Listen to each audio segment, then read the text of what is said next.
Welcome! Today I am with LG NanoCell TV and I will show you how you can lock your inputs. So let's start by tapping on the settings icon on your remote control. Next you have to go for the all settings. Right now go for the general, click on the safety and then move for the input locks. You have to input your password. If you don't know your password, if you don't change it, it will be 4 times 0. But I change it and in my case it's 1, 2, 3 and 4. Click OK. And here we can find all our inputs. So I'm going to lock the PS4. So right now we have to go back and then try to change your current inputs. I'm on the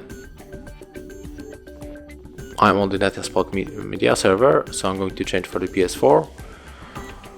As you can see there, we get the input locked. So we have to press OK button to unlock the screen, so press it and then just simply input your password, click OK, and right now you can use this input. In my case I can use my PS4. So if you find this video helpful, remember to leave a like, comment and subscribe to our channel.